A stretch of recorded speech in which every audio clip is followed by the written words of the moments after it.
But there was one performance this year that stunned me. It sank its hooks in my heart.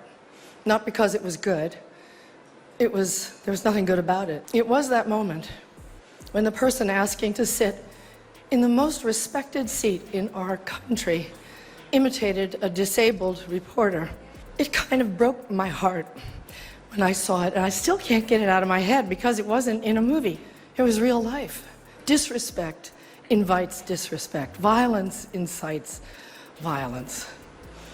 When the powerful use their position to bully others, we all lose. I want you to try something. Watch this clip of Trump mocking reporter Serge Kovaleski, who has a condition that affects his joint movement, then listen to Trump claim he never did it. Can you spot the lie? It's not exactly hidden. This is the moment Meryl Streep focused on during her Golden Globe speech. Not his policies or his election, but his character. And Trump's immediate rage tweeting about how overrated she is tells us more about his thin skin than any policy speech ever could. Before we move on, I'd like to ask you a small favor. If you appreciate this content, please take a second to like this video and subscribe to the channel. Over 98% of you watch the videos without subscribing. It costs you nothing, but it makes a huge difference to us. So, did you click the subscribe button? Great. Thank you so much. Now, back to the video. Let's rewind a bit to that infamous moment that got everyone talking, shall we? During a campaign rally in South Carolina back in 2015, Donald Trump did something that would come back to haunt him years later. The video shows Trump dramatically flailing his arms, bending his wrist at an odd angle, and speaking in a jerky, agitated voice saying, "You've gotta see this guy."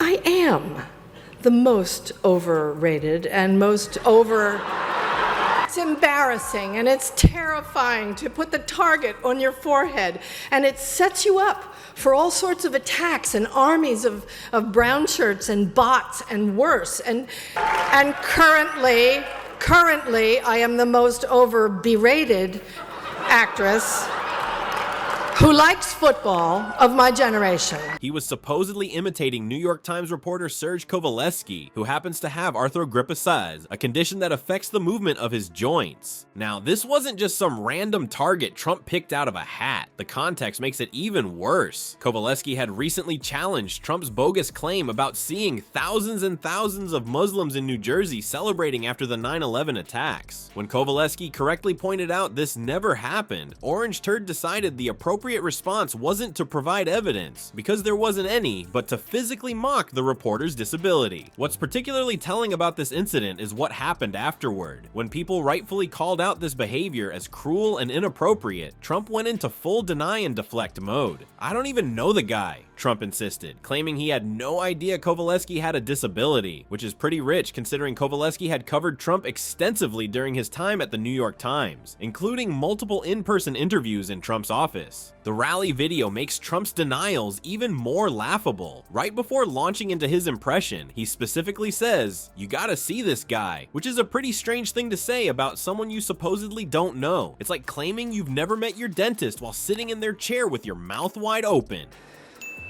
And this instinct to humiliate, when it's modeled by someone in the public platform, by someone powerful, it filters down into everybody's life.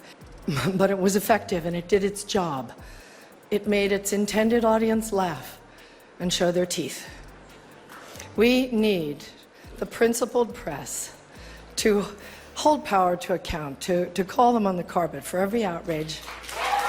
So I only ask the famously well-heeled Hollywood foreign press and all of us in our community to join me in supporting the Committee to Protect Journalists. What's particularly frustrating about this whole thing is how unnecessary it was. Trump could have simply disagreed with Kovaleski's reporting, presented whatever evidence he thought he had, or just moved on to another topic, but instead he chose to go low, really low, by mocking someone's physical appearance. It's schoolyard bully behavior, but coming from a man who wanted to be president of the United States. And that's exactly what caught Meryl Streep's attention years later. Not his tax policy, not his border wall ideas, not his stance on trade deals. It was this fundamental character issue, the willingness to publicly humiliate someone for their physical disability. When someone shows you who they are, as Maya Angelou would say, believe them. Trump defenders have tried everything to explain away this incident. Some claim he was just doing his standard flustered person impression, which, if true, would mean Trump thinks everyone who's flustered suddenly develops joint problems and speaks with a slurred voice. Others suggest the video was manipulated or taken out of context, despite the whole thing being captured on camera from multiple angles.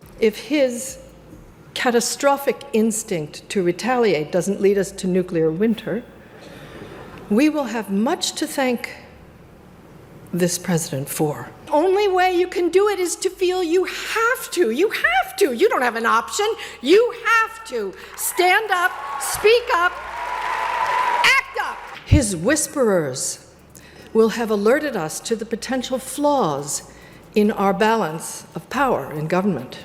The most telling part of this saga isn't even the original mockery. People make mistakes after all. It's the absolute refusal to simply say, I shouldn't have done that. That kind of basic accountability seems impossible for Donnie Diapers, who instead doubles down, denies reality, and attacks anyone who points out his bad behavior. So did Trump really mock a disabled reporter? Unless you believe your eyes are part of some deep state conspiracy, the evidence is crystal clear. The video shows exactly what happened, despite all the denials and spin from Trump and his team. It's right there for anyone to see. A presidential candidate cruelly imitating a reporter's physical disability because that reporter had the audacity to fact-check him. Trump's mockery of the reporter might have become just another forgotten campaign moment if not for what happened on January 8th, 2017. That night, as Hollywood royalty gathered for the Golden Globes, America's most decorated actress was about to turn an awards acceptance speech into a moral reckoning that would send the president-elect into a Twitter frenzy. The Beverly Hilton ballroom glittered with celebrities expecting the usual Hollywood self-congratulation fest when Meryl Streep took the stage to accept her Cecil B. DeMille Award.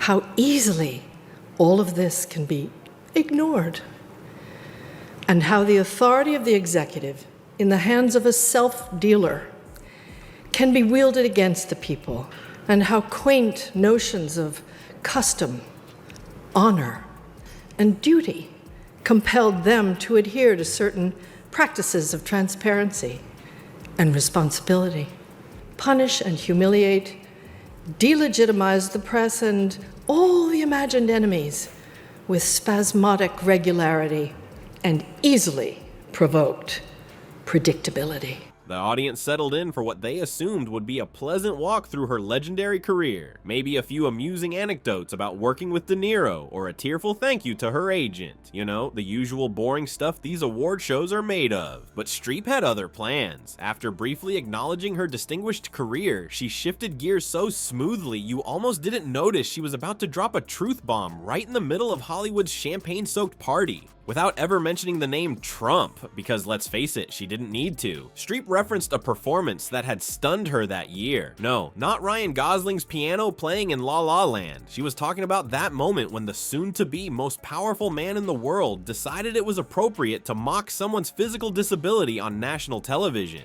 It wasn't in a movie, it was real life, Streep said, her voice carrying the perfect mix of heartbreak and controlled anger that's won her all those Oscar nominations. The cameras panned across the audience, capturing Hollywood's biggest stars suddenly looking very small and humbled. Some dabbed at tears, others nodded solemnly as Streep continued, laying out the real danger of such behavior. What made Streep's speech so powerful wasn't that she was attacking Trump's policies or questioning his election victory. She was doing something far more devastating. She was questioning his basic human decency. And she wasn't just concerned about the mockery itself, but about its ripple effects throughout society. Disrespect invites disrespect. Violence incites violence, she said, explaining how behavior from someone in a position of power filters down into everyone's life because it gives permission for others to do the same.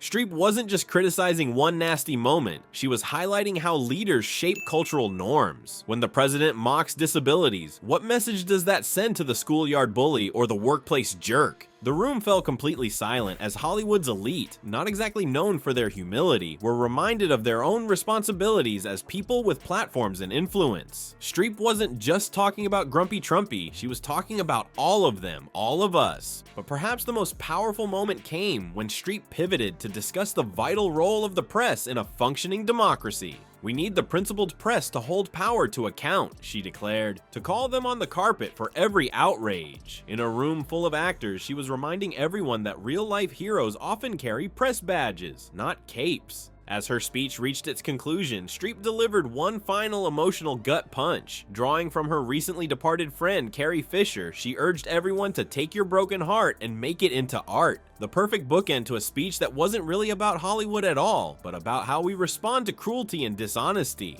Was there anything about Trump's marriage in her speech, as our clickbait title promises? Nope, not a word. Streep was exposing something far more important than marital gossip. She was exposing the character of a man about to assume the highest office in the land. And boy, did that character reveal itself in response. That character wasted no time showing its true colors. While most presidents might take criticism on the chin or respond with some dignity, Trump immediately fired up his Twitter fingers at 3 a.m., transforming Meryl Streep from one of his favorite actresses to suddenly being overrated faster than you can say fragile ego.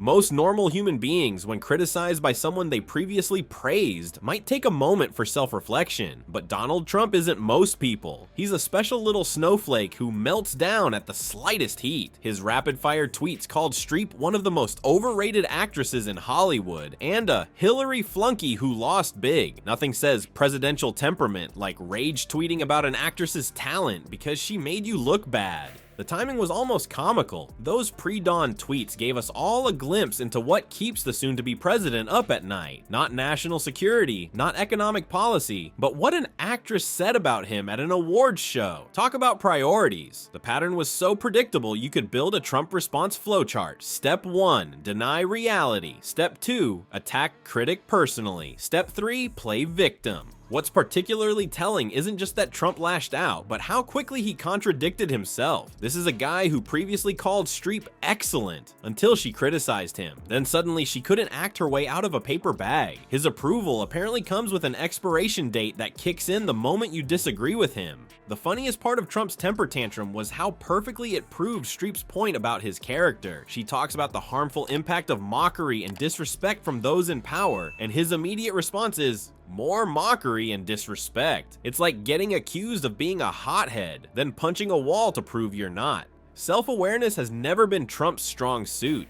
Trump's supporters jumped to his defense with arguments that were even more embarrassing than his tweets. Some claimed he wasn't mocking the reporter's disability specifically, he just mocks everyone that way. Great defense, guys. Our guy isn't ableist, he's just generally disrespectful to everyone. That's like defending someone who robbed a bank by saying, he robs all kinds of places, not just banks. The whole episode followed Trump's classic three-step defense strategy. First, deny what's clearly on video. Second, attack the critic's credentials, because apparently only bad actresses can spot bad behavior. Third, position himself as the real victim being attacked by mean Hollywood elites. Poor little president-elect getting bullied by that nasty 60-something actress. What makes this all so ridiculous is how easy it would have been to respond like an actual grown-up. Imagine if Trump had simply said, "I regret that moment. It wasn't my finest hour," or even, "I didn't intend to mock his disability, and I'm sorry it came across that way." But admitting fault requires something Trump seems pathologically incapable of: self-reflection. Instead, we got a masterclass in deflection. Rather than addressing the substance of Streep's criticism, that mockery from leaders normalizes cruelty, Trump tried changing the subject to her acting abilities. It's like being called out for cheating at golf and responding, "Well, your swing is terrible." It might distract momentarily, but it doesn't actually answer the charge. The irony is that Trump's Twitter tantrum accomplished exactly what he hoped to avoid. It kept the story alive and amplified Streep's message. If he'd ignored it, the speech would have been yesterday's news. Instead, his thin-skinned reaction guaranteed the story cycled through another news day, reminding everyone of the original mockery and adding fresh evidence of his inability to handle criticism. This little Trump Streep drama teaches us something bigger than just Hollywood versus politics. It's psychology 101. When powerful people get called out, they often reach for the deny and deflect playbook faster than Trump reaches for his phone at 3 a.m. As Dr. John Smith explains, denial is often the first response to criticism, especially for those who are not accustomed to being challenged. Notice how different this is from Michelle Obama's famous "when they go low, we go high" approach. While some leaders choose dignity, our orange friend prefers Twitter tantrums and name-calling. Harvard Business Review research shows leaders who can't handle criticism create toxic environments. So next time you see some big shot melting down, instead of owning their mistakes, remember, that behavior trickles down like fake tan on a white collar. The truly powerful can admit when they're wrong. The insecure ones just tweet louder.